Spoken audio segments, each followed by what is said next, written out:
क्या तुम्हें मुझसे भय नहीं लग रहा ब्राह्मण? मैं रत्नाकर हूं। मैं नारद हूं रत्नाकर, तुम्हारा अतिथि, और मैं निर्भय हूं। क्या तुम निर्भय हो? क्या मतलब है तुम्हारा? न मुझे प्राणों का भय है, न सफलता का, न कल का, न कलंक का। और कोई भय है जो तुम जानते हो? अब तुम बताओ, क्या तुम निर्भय हो? हाँ, मैं निर्भय हूं। मुझे न प्राणों का भय है, न असफलता का, न कल का, न कलंक का। तो फिर यहां वन में छिपकर क्यों रहते हो? क्या राजा से डरते हो? नहीं। प्रजा से डरते हो? नहीं। पाप से डरते हो? नहीं। तो फिर यहां छिपकर क्यों रहते हो?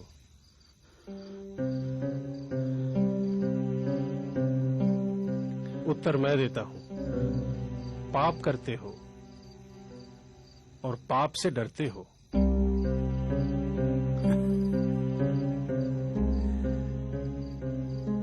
मैंने तुम्हारे बारे में बहुत सुना है। देवताओं के कवि, तुम मुझे फुसला नहीं सकते। न मैं पाप से डरता हूं, न पुण्य से, न देवताओं से, न दानवों से, न राजा से, न राज्य से, न दंड से, न विधान से। मैंने राज्य के साथ द्रोह किया है, मैंने समाज के साथ द्रोह किया है, इसलिए यहां बीहड़ों में रहता हूं। यह प्रतिशोध है मेरा। क्या था वो पाप जिससे तुम डरते हो? मुझे इतना मत उकसाओ कि मैं तुम्हारी हत्या कर दूं। नारद, इतना तो मैं जान ही चुका हूं कि पाप और पुण्य की परिभाषा हमेशा ताकतवर तय करते हैं और उसे कमजोरों पर थोपते हैं। मैंने साम्राज्यों का विस्तार देखा है, हत्या से,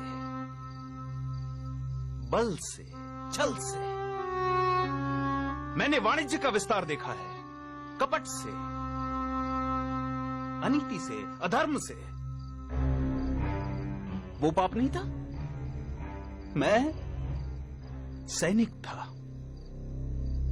दुष्ट और निर्दयी सौदागरों की भी रक्षा की।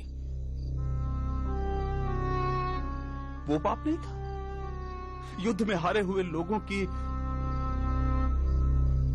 स्त्रियों के साथ पशुता का व्यवहार करने वाले सैनिकों की हत्या क्या की? मैं पापी हो गया।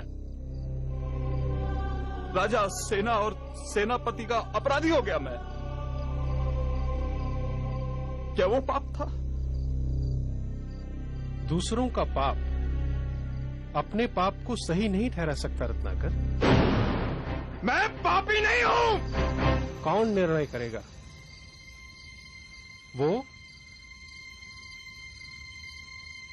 जो इस यात्रा में तुम्हारे साथ है या नहीं है? क्या तुम्हारी पत्नी, तुम्हारा पुत्र इस पाप में तुम्हारे साथ हैं? हाँ, वो क्यों नहीं साथ होंगे? मैं जो ये सब करता हूं उनके सुख के लिए तो करता हूं। तो जो तुम्हारे साथ हैं उन्हीं को निर्णायक बनाते हैं। जाओ, अपनी पत्नी से, अपने पुत्र से, अपने पिता से, अपने निकट संबंधियों से पूछ कर आओ, जो तुम कर रहे हो क्या वो पाप नहीं है? और क्या वो सब इस पाप में तुम्हारे साथ हैं, इस पाप के भागीदार हैं? सरदार, ये ब्राह्मण बहुत बोलता है, इसे मार दें।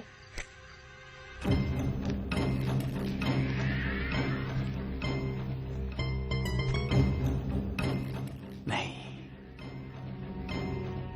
इसे तो मैं अपने हाथों से मारूंगा, परंतु पहले इसके प्रश्नों के उत्तर तो दे दूं।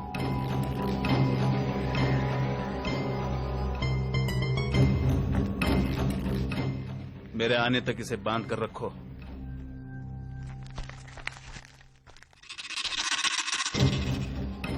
कड़ी नजर रखना इस पर।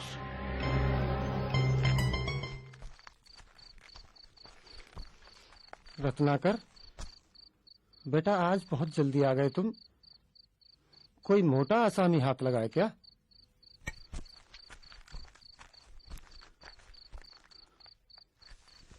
क्या बात है स्वामी, आज आप प्रसन्न दिखाई नहीं दे रहे? मैं जो कर रहा हूं, क्या वो पाप है? ये तू कैसी बहकी बहकी बातें कर रहा है आज? तूने ज्यादा पी ली है क्या? क्या तुम मेरे पाप में भागीदार हो?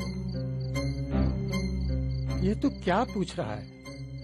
क्या तुम मेरे पाप में भागीदार हो? नहीं स्वामी, मैंने आपके सुख में दुख में साथ देने की कसम खाई है, आपके पाप में भागीदार होने की नहीं।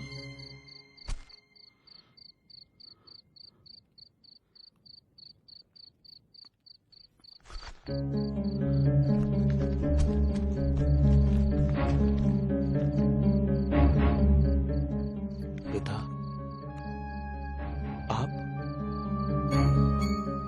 बेटा, ये तो तेरी कमाई है, इसे मैं कैसे बांट सकता हूँ?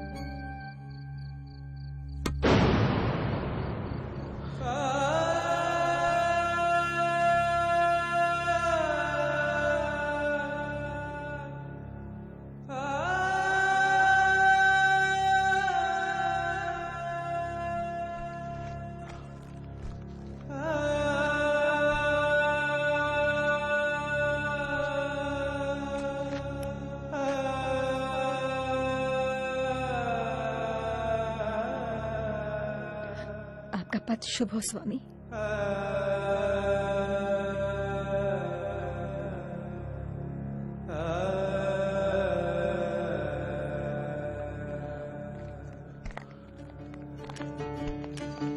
अपि चेत् सुदुराचारो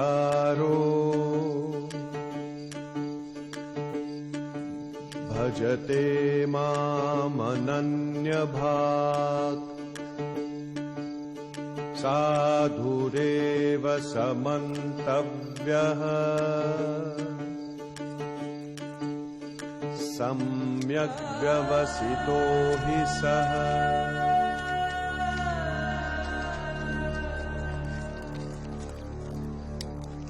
तुम्हारे साथी मुझे अकेला छोड़ जा चुके हैं रत्नाकर।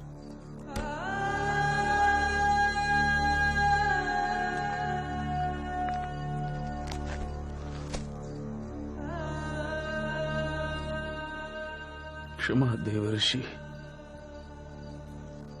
क्षमा। अब तो मैं भी अकेला ही हूं। नहीं रत्नाकर,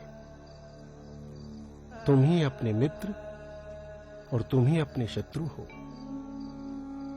तुम्हारे पुराने संसार की रचना भी तुम ही ने की थी, तुम्हारे नए संसार की रचना भी तुम ही करोगे। इसलिए उठो और अपने पुरुषार्थ से अपना भविष्य लिखो।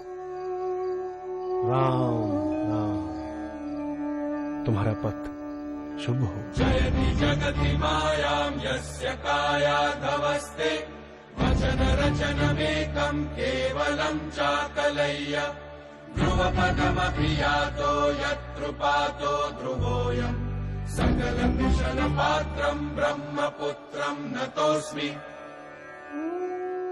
इस कहानी के इस डाकू ने अपने संसार को छोड़ फिर एक नए संसार की रचना की, जिसे हम रामायण के नाम से जानते हैं। इतिहास कहता है कि अतीत का डाकू रत्नाकर ही भविष्य में राम कथा का रचयिता वाल्मीकि बना। ठीक कहा था देवर्षि नारद ने, असीम संभावनाओं का स्वामी मनुष्य काश खुद को पहचान पाता।